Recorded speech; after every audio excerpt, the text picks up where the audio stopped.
Oi, bonitos e bonitos, tudo bom com vocês? Começando mais um vídeo aqui no canal. Se você é novo por aqui e ainda não tá inscrito, aproveita e já se inscreve aqui embaixo que tem vídeo novo toda segunda e toda quinta pra vocês. Playlist completa com todos os casos que eu já contei vai estar aqui na descrição pra vocês. Tem mais de 400 casos pra maratonar. Quinta Misteriosa também é podcast pra ouvir quando e onde quiser. E não esquece de me acompanhar nas redes sociais que eu vou deixar aqui na tela pra vocês. Me sigam por lá que tem conteúdo extra. E, gente, eu não sei vocês, mas eu sou louca por conforto. E ninguém entende melhor de conforto do que a Insider. Fora que eu amo roupas confortáveis, eu acho que isso vocês já sabem, né? Todo vídeo eu tô sempre usando uma roupa super confortável pra gravar aqui pra vocês. E a Insider celebra quem busca o máximo de conforto e tecnologia em tudo que veste. Bom, agora eu vou mostrar pra vocês algumas das peças que eu mais uso e mais amo da Insider. Começando por essa blusinha aqui que eu simplesmente amo e eu uso muito. Ela veste muito bem e ela é extremamente confortável. E aí aproveitei e montei o look, né? Já que eu tava com ela no azul marinho, coloquei a calça no azul marinho também pra combinar. E ficou assim, gente, sério.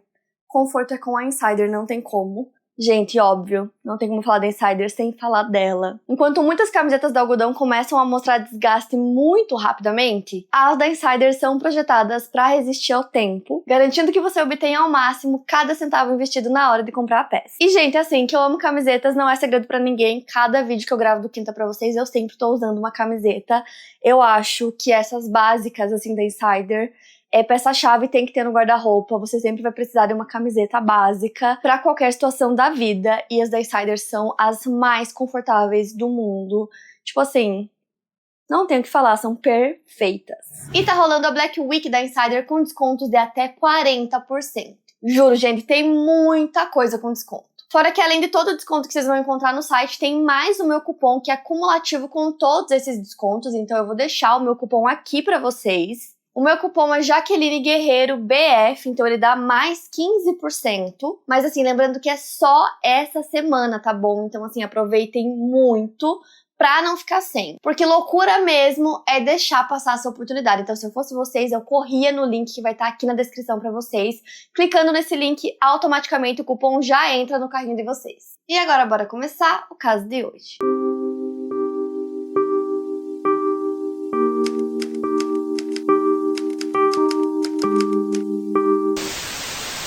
Pauline Yvonne Parker nasceu no dia 26 de maio de 1938 na cidade de Christchurch, em South Island, na Nova Zelândia. Ela era a segunda filha do casal Herbert e Honora Mary Parker, e sua irmã mais velha se chamava Wendy. A Wendy era apenas 11 meses mais velha do que a Pauline e frequentemente as duas eram confundidas como gêmeas, e sempre foram muito próximas enquanto cresciam. O pai das meninas era mais conhecido como Bert e era gerente de uma peixaria, enquanto a mãe das meninas, a Honora, era descrita como uma mulher mal-humorada e cansada. Ela administrava uma pensão que era pobre e caótica no centro da cidade, onde a família também morava. Quando a Pauline tinha cerca de 5 anos de idade, ela precisou ser hospitalizada. Ela teve osteomielite, uma infecção incapacitante da medula óssea. Ela foi submetida a tratamentos dolorosos, mas conseguiu sobreviver. Ao longo da vida, ela sofreu com dores crônicas nas pernas e dispensava a prática de atividade física na escola. Desde sempre, ela teve interesse em arte e escrita e tinha talento para esculpir em argila. A família da Pauline não era religiosa, mas tanto ela quanto a irmã Wendy frequentaram por um tempo a East Belt Methodist Church, frequentemente indo a passeios e eventos organizados pela igreja. A Pauline cursou seu ensino médio na Christchurch Girls High School, onde ela conheceu a jovem que se tornaria sua melhor amiga, chamada Juliette Marion Home. A Juliette era poucos meses mais nova do que a Pauline e tinha uma origem muito diferente. Ela nasceu no dia 28 de outubro de 1938 em Blackheath, em Londres. Os pais da Juliette se chamavam Henry e Hilda e ela tinha um irmão chamado Jonathan. Quando criança, a Juliette foi hospitalizada com tuberculose e durante a vida ela morou na África do Sul e no Caribe, na esperança de que climas mais quentes pudessem trazer maiores benefícios para sua saúde. O seu pai, Henry Rainsford Hume, era um brilhante físico nuclear que recebeu o título de doutor, e ele ajudou a construir a primeira bomba de hidrogênio britânica. Quando a Juliette tinha 13 anos de idade, ele foi nomeado como reitor da Universidade de Canterbury, o que fez com que a família se mudasse para Christchurch. Como a Juliette também sofria problemas de saúde, ela também não participava das aulas de educação física. Foi assim que as duas começaram a ter contato na escola, elas só assistiam às aulas de educação física, já que elas não podiam participar. Então elas começaram a conversar cada vez mais e em pouco tempo as duas se tornaram inseparáveis. As duas compartilhavam um interesse obsessivo por ópera e filmes. As duas tinham imaginação férteis, então elas meio que alimentavam isso uma na outra, e rapidamente elas criaram um mundo de fantasia. Elas chamaram esse mundo que elas criaram e que só as duas conheciam de Quarto Mundo. Elas até chegaram a inventar uma religião juntas, na qual elas veneravam algumas celebridades, como, por exemplo, o tenor norte-americano Mario Lanza. Nessas fantasias, elas incluíam suas celebridades favoritas do cinema e da ópera, e elas chamavam eles de The Saints, que em tradução seria os Santos, que incluía James Mason, Guy Routh, Mario Lanza, Orson Welles, Mel Ferrer, Michael Rainey, Ava Gardner, entre outros. Em janeiro de 1954, elas já estavam escrevendo romances, como um chamado The Donkey's Serenade, escrito pela Pauline, e The Beautiful Lady in Blue, escrito pela Juliet. Elas passavam horas e horas inventando essas histórias, elas até mudaram seus nomes para Dina, então a Pauline agora se chamava Dina, e a Juliet se chamava Deborah, então elas fizeram planos para uma vida de fama e fortuna como atrizes na América. Elas queriam ir para Hollywood, onde acreditavam que suas histórias seriam transformadas em filmes e elas atuariam nesses filmes, tornando-se atrizes muito famosas. Elas eram muito diferentes uma da outra. A Pauline era pequena, mal-humorada e tinha cabelos escuros. Já a Juliet era alta e atraente e, claro, falava com um sotaque inglês. Então, conforme essas histórias fantasiosas delas iam evoluindo, elas passaram a sonhar em publicar esses romances. Só que conforme isso foi passando, elas se tornavam cada vez mais imersas nesse mundo de fantasia que elas criaram e cada vez mais desprendidas da realidade. Inclusive, a mãe da Julia disse que era muito difícil diferenciar quando elas estavam dentro desse mundo de fantasia que elas criavam e quando elas estavam fora dele, já que elas ficavam tão imersas, né, dentro dessa realidade inventada. Então, assim, só pra vocês entenderem, no começo, as famílias ficaram muito felizes com essa nova amizade, né, que surgiu muito rápido, como eu falei pra vocês, logo elas eram amigas, melhores amigas inseparáveis, e as famílias ficaram muito felizes, mas não demorou muito pra que eles começassem a ficar realmente preocupados com isso. Isso porque elas pareciam ter desenvolvido uma obsessão pela outra, então a Pauline passava muito tempo na casa da Juliet, só que aí quando elas ficavam separadas, elas se tornavam retraídas e elas ficavam até fisicamente doentes por estarem separadas. A Juliet precisou ser hospitalizada novamente em maio de 1953, então ela estava com tuberculose, e ambas as famílias enxergaram essa situação como uma oportunidade das duas ficarem separadas, né, por um tempo. Então, ao todo, foram 112 dias que elas precisaram ficar separadas, e durante esse período elas trocaram muitas cartas, onde elas escreviam histórias e criavam cenários, e elas se tornavam personagens de histórias que elas criavam. Mas aí, assim que a Juliet recebeu a alta do hospital, elas voltam com a amizade delas mais forte do que nunca. Então os pais da Pauline começaram a ficar muito preocupados, porque eles perceberam que ela estava demonstrando ali uma dependência muito forte da Juliet. Por conta disso, eles decidem levar a Pauline no final de novembro até um psiquiatra. Então eles levam ela. E esse psiquiatra conversa com os pais dela e ele fala que ele acredita, né, que ele tá com algumas suspeitas de que a Pauline e a Juliet possam estar tendo um relacionamento homossexual. Então, assim, lembrando que esse caso aconteceu nos anos 50, as meninas eram adolescentes, então um relacionamento homossexual nos anos 50 era um tabu, era uma coisa que não era considerada normal, então para os pais isso foi uma coisa chocante. Inclusive na Nova Zelândia, a homossexualidade era um sinal de doença mental e era tratada como um crime na época. Então as palavras do psiquiatra fizeram com que a Honora desse um ultimato na filha, dizendo que se a sua saúde psiquiátrica não melhorasse, ela não poderia mais ver a Juliet. E aí, sobre isso, a Pauline escreveu em seu diário: "O pensamento é muito terrível. A vida seria insuportável sem a Deborah", que no caso era a Juliet. "Eu queria poder morrer." E aí, nessa mesma época, isso foi em 1954, que as meninas descobriram que a Hilda, que é a mãe da Juliet, estava em um relacionamento extraconjugal com o seu inquilino Bill Perry. E aí, por conta disso, o casamento entre a Hilda e o Henry acabou, e aí na separação eles decidiram que os filhos ficariam com o Henry. E aí ele decidiu deixar a Nova Zelândia em julho daquele ano. E foi nesse momento que as amigas ficaram desesperadas, né? Quando elas descobriram que elas iriam realmente ficar separadas agora com essa mudança. Então elas fizeram uma proposta onde a Pauline fosse morar junto com eles. Então iria a Juliet, o pai e o irmão, e a Pauline junto nessa mudança, né? Indo embora da Nova Zelândia. E aí, segundo os diários da Pauline, então a Pauline tinha 16 anos na época e a Juliet tinha 15. As duas acreditavam que a Honora, mãe da Pauline, jamais deixaria que isso acontecesse.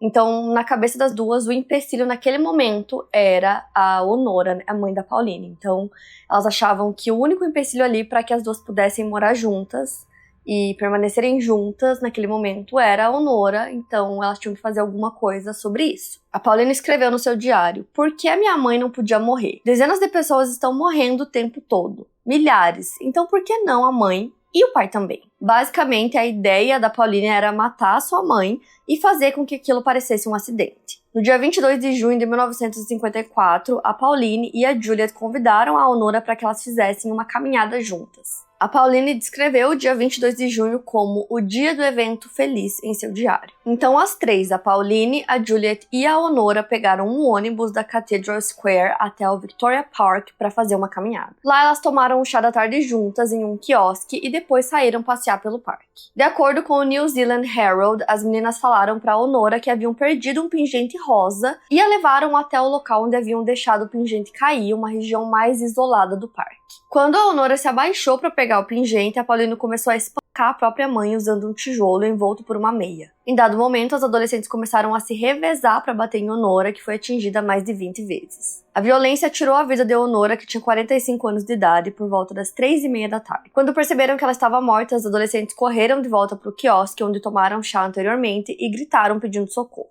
Elas estavam cobertas de sangue e pediram ajuda, dizendo que Honora estava ferida, também coberta de sangue. Pauline disse o seguinte enquanto pedia ajuda: "Ela escorregou em uma planta e bateu a cabeça em um tijolo. Sua cabeça continuou batendo e batendo enquanto caía." Porém, não demorou muito para que identificassem que Honora não havia simplesmente caído, batido a cabeça e morrido por acidente. O dono do quiosque chamou a polícia. Um dos detetives do caso, o detetive sargento Archie Tate, testemunharia posteriormente que Honora havia sido atacada com uma ferocidade animal raramente vista nos assassinatos mais brutais. Ela tinha marcas em seu pescoço que indicavam que ela havia sido imobilizada enquanto era espancada. Também haviam graves ferimentos de defesa em suas mãos. No momento em que a polícia chegou no local, as meninas já haviam sido levadas embora pelo Henry, o pai da Juliet. Elas tomaram um banho, comeram e foram colocadas na cama depois de tomarem um sedativo e ficaram escutando músicas suaves. Até então, para o Henry, elas teriam presenciado um terrível acidente e estavam em estado de choque. Mas a polícia foi até a casa para conversar com as meninas. Suas declarações foram posteriormente apresentadas como evidência no tribunal e publicadas na mídia na época. Em um primeiro momento, as meninas repetiram aquela história de que tudo tinha sido um acidente, que a Honora tinha caído, batido a cabeça numa pedra várias e várias vezes. A Juliet até alegou que ela não tinha visto exatamente o momento da queda porque ela estava andando um pouco à frente da Pauline e da sua mãe. Então os detetives disseram para Pauline que eles tinham motivos para acreditar que ela era a culpada e que a Juliet não tinha nada a ver com a situação. E aí, para tentar evitar que a sua amiga enfrentasse problemas, a Pauline fez uma confissão completa, dizendo que já faziam dias que ela estava pensando em cometer esse crime, em tirar a vida da própria mãe. Então ela confessou tudo, disse que pegou o tijolo, colocou uma meia em volta dele e que ela bateu em sua mãe repetidas vezes. Ela também disse que a Juliet não sabia de suas intenções e que ela não viu enquanto o ataque acontecia. Durante a confissão, ela disse que ela ainda não queria dizer qual tinha sido sua motivação. Ela disse que depois que ela começou o ataque, ela já se arrependeu, mas que ela não conseguia parar. Naquela mesma noite, a polícia encontrou o diário da Pauline. Naquele diário, eles perceberam que as adolescentes já vinham planejando o crime há um bom tempo. A decisão de tudo isso tinha sido tomada no dia 28 de abril. Segundo o diário, elas começaram o planejamento no início de junho e no dia 19 o planejamento já estava completo. Nesse ponto, a polícia sabia que, diferente do que a Pauline tinha alegado, a Juliet sabia sim sobre o plano, porque ela tinha escrito bastante sobre isso nos diários. A Pauline compareceu ao tribunal às 10 horas da manhã do dia seguinte, e nesse mesmo dia, eles foram até a casa da Juliet para confrontá-la sobre o que eles encontraram nos diários e para dizer que eles não tinham dúvidas que ela era tão culpada quanto a Pauline. Vendo que ela não tinha outra alternativa, ela também resolveu confessar e ela disse que o tijolo usado no crime veio da casa da sua família. Ela disse que levou o objeto até a casa da Pauline, que lá elas colocaram, ele dentro da meia. E ela disse que quando elas estavam no parque, deram o primeiro golpe ali, ela soube que elas precisariam matá-la. Na manhã seguinte, a Juliet foi até o tribunal para ser acusada de assassinato. O julgamento das adolescentes aconteceu 62 dias depois do crime e aconteceu na Suprema Corte de Christchurch. O caso chamou a atenção do país todo rapidamente porque tudo nele era extremamente chocante. A promotoria alegou assassinato, enquanto a defesa alegou insanidade. A promotoria teve acesso aos diários, então, como eu falei pra vocês, elas passaram muitos dias, bolando todo aquele plano. E aí, em alguns trechos do diário, elas falavam sobre o quanto elas estavam emocionadas com tudo aquilo que elas estavam bolando. Em um trecho do diário, a Pauline disse: "Naturalmente nos sentimos um pouco nervosas, mas o prazer da antecipação é grande." 2 dias depois, ela escreveu sobre a decisão da arma do crime. "Decidimos usar uma pedra em uma meia em vez de um saco de areia. Sinto-me tensa, como se estivesse planejando uma festa surpresa." Do lado da defesa, os advogados argumentavam que as adolescentes estavam envolvidas em algo chamado folia do, também conhecido como transtorno delirante induzido, e se trata de uma síndrome rara em que 2 ou mais indivíduos compartilham sintomas psicóticos. A esperança era provar que a Pauline e a Juliet estavam loucas no momento em que cometeram o crime. O advogado de defesa Brian McClelland disse a Sci-Fi: "O problema era que ambas confessaram, e a única defesa que tínhamos era a insanidade, mas como poderíamos mostrá-las insanas?" E então esse sujeito, Reginald Medlicold, apareceu com essa ideia maravilhosa de que eles poderiam ter folia do, então fomos com isso. O júri ouviu 3 especialistas: o psiquiatra de renome internacional Reginald Medlicold, e o Dr. Francis Bennett pela defesa, e o Dr. Kenneth Stallworthy pela promotoria. Reginald apoiou firmemente o diagnóstico de folia do e concluiu que as meninas estavam grosseiramente insanas, paranoicas com incapacidade de apreciar os direitos dos outros. O Dr. Francis Bennett, por sua vez, disse que a única explicação para o assassinato foi insanidade mútua. Em sua opinião profissional, as meninas sofriam de uma psicose grave, estavam paranoicas, tendo delírios e tão obcecadas com o plano de matar a Nora que não conseguiram ver nada além disso. O Dr. Bennett e as adolescentes sentiam que o relacionamento entre elas era algo vital e elas só se sentiam seguras dentro dele. Elas sentiam que Honora ameaçaria a relação e estavam distantes de pensamentos sãos por isso. Por isso, assassinaram a mãe de Pauline. Pela promotoria, o Dr. Kenneth disse que elas sabiam que suas ações eram erradas e ele concluiu que elas não tinham qualquer doença mental, por isso as alegações de insanidade deveriam ser descartadas. Ao longo do julgamento foi reforçada a ideia de que Juliet e Pauline estavam em um relacionamento homossexual, algo que ambas negaram completamente mesmo anos depois. Como para além da reprovação social existente em relação à homossexualidade, existia a questão de que era algo ilegal na Nova Zelândia. Isso trouxe ainda mais atenção midiática para o julgamento, que muitos consideraram como sendo o julgamento do crime do século na Nova Zelândia. No dia 28 de agosto de 1954, Pauline e Juliet foram consideradas culpadas de assassinato. O júri rejeitou o argumento de inocência por insanidade. Os jurados levaram apenas 2 horas para chegar a um veredito. Posteriormente, isso seria motivo de discussão, com muitos alegando que o juiz apressou o veredito. Porém, o veredito não foi revisto e não foi mudado ao longo do tempo. Elas foram sentenciadas à detenção durante a vontade de Sua Majestade. Uma sentença para uma pessoa condenada com menos de 18 anos, na qual pessoas são detidas por um período indeterminado de tempo com base na discrição de um juiz. Cada uma cumpriu 5 anos de detenção e elas ficaram em prisões separadas. Pauline cumpriu sua sentença na prisão de Paparua, perto de Christchurch, e a Juliet foi enviada para Mid Eden Correctional Facility, uma prisão em Auckland, considerada na época como a prisão mais severa do hemisfério sul. Posteriormente, ela foi transferida para outra prisão perto de Wellington. Depois de cumprirem suas sentenças e serem liberadas em novembro de 1959, algo confirmado pelo ministro da Justiça no mês seguinte, dizendo que elas já estavam em liberdade condicional. Nenhuma das adolescentes passou por qualquer reabilitação formal ou tratamento psiquiátrico durante o período em que ficaram atrás das grades. A Pauline e a Juliet estabeleceram novas vidas que não incluíam uma a outra. Na época foi até relatado que elas foram proibidas de entrar em contato uma com a outra, o que não era verdade, mas naturalmente, elas acabaram se afastando. Depois de ser liberada, a Pauline acabou mudando de nome, ela passou a se chamar Hilary Nathan, e durante o período que ela ficou presa, ela se tornou extremamente religiosa, então ela tentou até se tornar freira, mas aí o convento não aceitou. Ela se formou na Universidade de Auckland e se tornou bibliotecária em 1964. Colegas a descreveram como misteriosa e reservada e disseram que quando era aquele dia de tirar foto da turma, ela sempre faltava. Depois ela decidiu se mudar para a Inglaterra, onde ela ficou lá por um tempo, até que ela desistiu da profissão. Ela esperou o tempo da sua liberdade condicional acabar para poder sair da Nova Zelândia e depois disso ela viveu reclusa desde então. Ela continuou sendo uma católica devota e ela dedicou seus dias a ensinar crianças a montarem a cavalo, então ela montou uma escola de equitação perto da cidade histórica de Rochester, em Kent.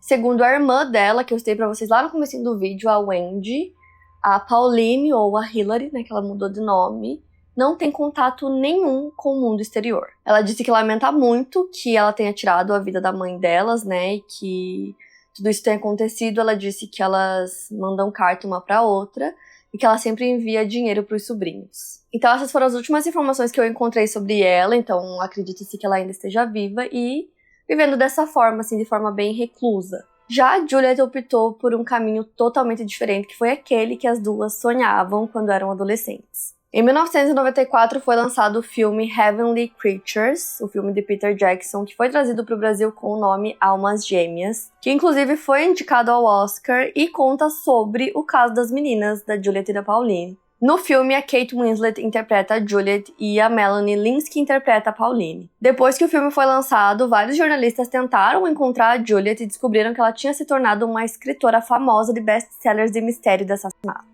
Ela não usava o seu nome de nascimento, mas sim o pseudônimo Anne Perry, usando inclusive o sobrenome do seu padrasto, Bill Perry. Após a sua libertação, a Juliet ou Anne Perry chegou a trabalhar como comissária de bordo por um tempo nos Estados Unidos. Ela se tornou mormon e eventualmente se mudou para a Escócia, onde morou em uma vila chamada Port Mahon Mac, com a sua mãe, e aí ela passou a escrever os seus livros. Em 1979, ela publicou o livro The Cater Street Hangman, que em tradução seria O Estrangulador de Cater Street, o primeiro de uma série de livros de romance policial que ela publicou. Segundo seu irmão Jonathan, foi Bill, o padrasto deles, quem incentivou a Juliet para que ela escrevesse um romance que se passasse na época de Jack o Estripador. O livro foi adaptado para o cinema e ela conseguiu um papel secundário, como ela sempre sonhou. Jornalistas conversaram com ela depois de encontrá-la e perguntaram sobre o crime cometido, na sua adolescência, e ela disse que ela simplesmente não passa muito tempo pensando no que ela e a Pauline fizeram. Ela disse que isso apenas atormentaria e não ajudaria ninguém. Segundo o New Zealand Herald, ela ainda disse que a Honora era uma pessoa que ela mal conhecia. Em 2002, ela concordou em ser entrevistada pelo autor Ian Rankin.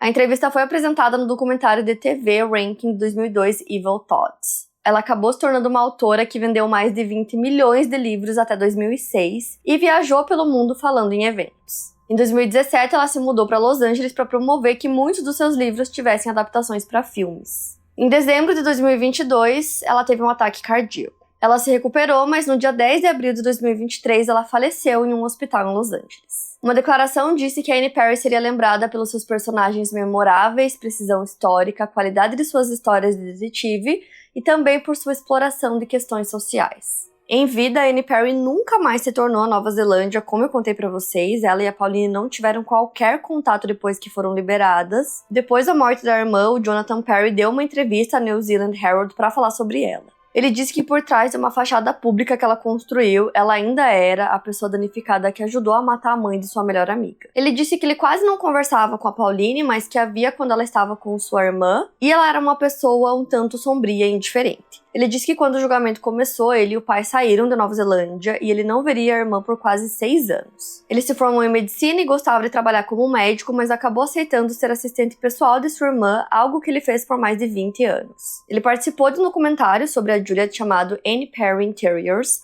onde ele se sentiu que não pôde ser autêntico e que todos precisavam seguir um roteiro de sua irmã. Ele disse que, na sua opinião, o papel dela no crime sempre foi muito minimizado. Ele relata que era como se ela tivesse medo de Pauline e quase tivesse sido obrigada a ajudar a matar a Honora, a própria Juliet ou Anne disse. Eu estava fazendo algo que sabia que era errado e sabia que teria que pagar por isso e sabia que era estúpido. Mas estava com medo de que ela realmente tirasse a própria vida e a culpa fosse minha. Mas o Jonathan disse que nunca percebeu um real remorso em sua irmã pelo que aconteceu. Ele acredita que ela estava presa naquele momento com a amiga, que tudo era muito alegre e talvez no momento ela não sentisse que estava cometendo algo tão grave. Ele tem essa opinião porque elas riam juntas, sussurravam, flertavam e acenavam uma para outra no tribunal durante o julgamento. Isso demonstrava que elas pareciam não perceber a seriedade do que haviam feito. Apesar de compreender que o envolvimento dela não poderia ser minimizado, Jonathan acha que a irmã deveria ter sido considerada inocente por insanidade e acha que ela tinha um quadro de psicose clássica convivendo com a irmã por décadas depois dela ser liberta. Fez com que ele percebesse que ela era uma pessoa instável e que muito provavelmente estava instável no momento do crime.